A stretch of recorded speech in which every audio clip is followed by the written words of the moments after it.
Good day to you, it is I, Justin Hawkins, and this is Justin Hawkins Rides Again. Today I'm talking about something really serious. In fact, it's not me that's talking about it, it was James Hetfield that was talking about it.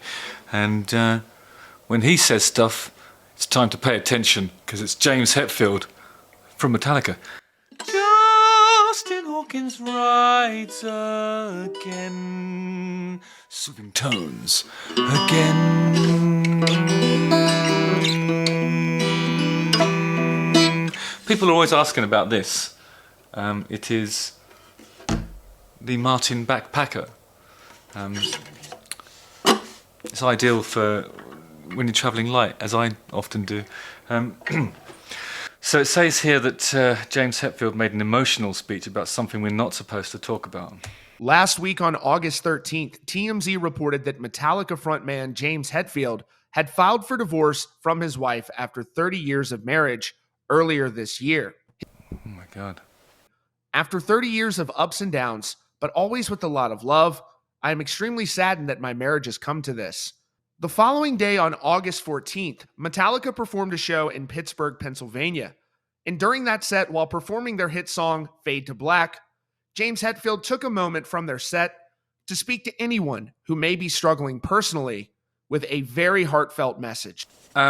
Before we listen to what he said, I think this is, in the context of this is him announcing that he's about to have a divorce. It's the beginning of a really draining process from what I can gather. And I think it's one of the three most stressful things that you can do in your life. Like moving house, isn't it? Having a child, is that one of them? Getting married and then getting divorced.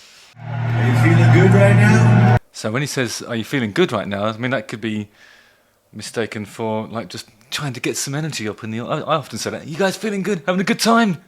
How you doing? All right? Yeah. You've all felt darkness before, right? That's what this song is about. What's your song? It's about something we're not supposed to talk about. We're not supposed to talk about suicide, right? He said it.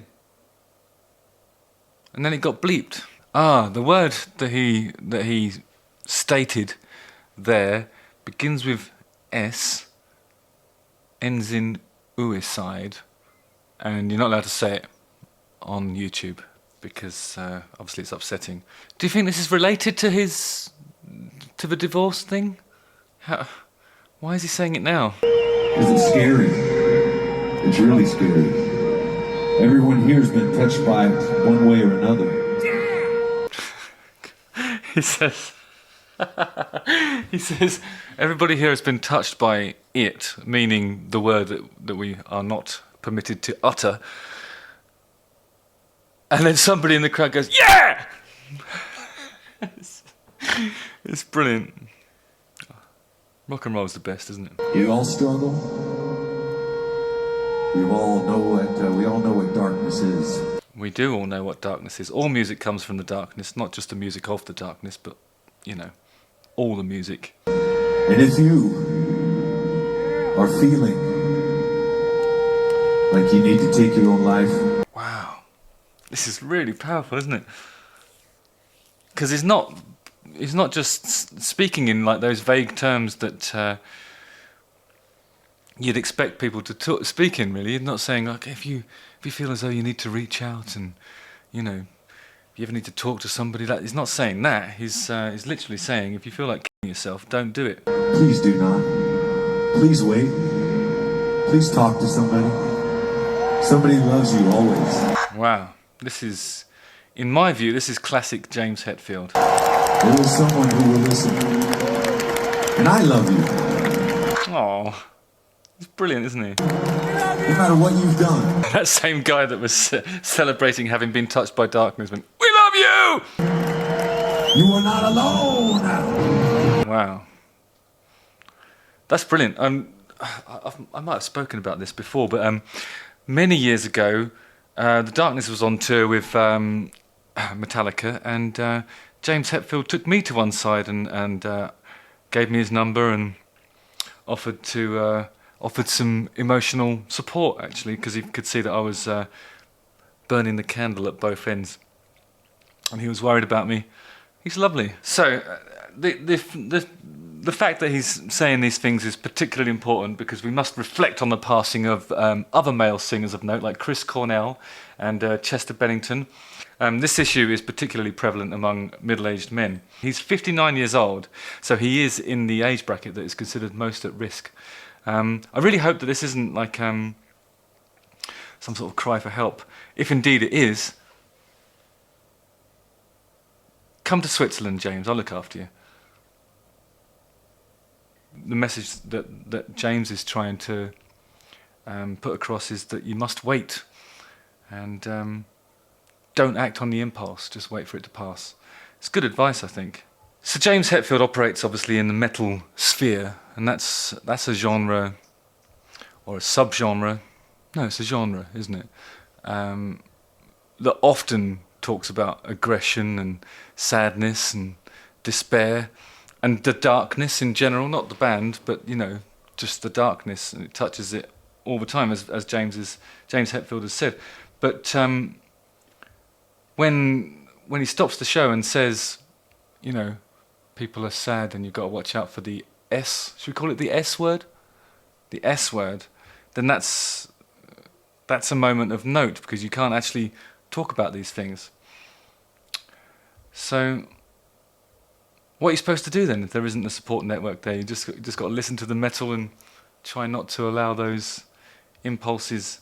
I mean, I suppose you could express those impulses using the medium of metal, but if you're somebody who just listens to metal, then it speaks to the impulse. I don't know, who knows?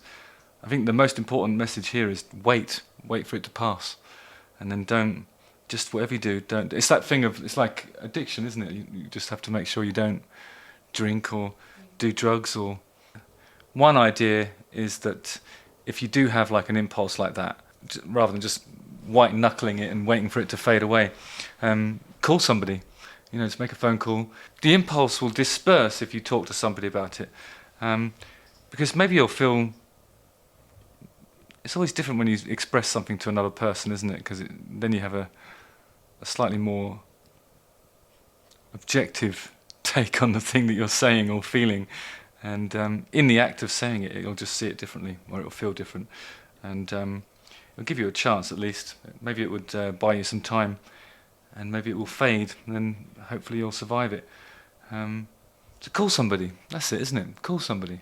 I think some people like if you have an impulse like that that makes you feel ashamed because it's not something that it's definitely not something that anyone's ever going to be proud of. But if you phone somebody and say, look, I'm feeling this overwhelming despair and I want to end my life, that person's not going to say, what?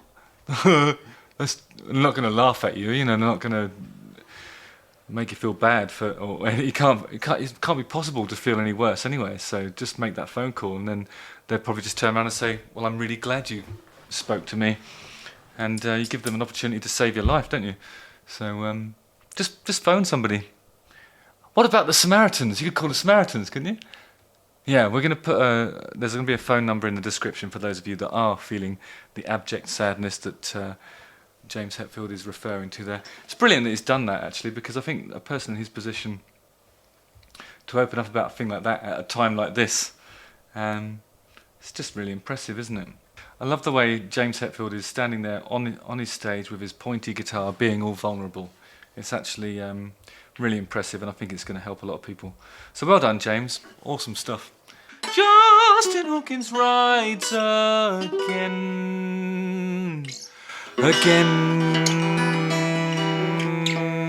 Don't forget to like, subscribe, hit the bell for notifications, watch one of these two videos, and consult the description for details and numbers that you can call if you're feeling anything like that which James Hetfield is describing. Lots of love to you guys. Look after yourselves.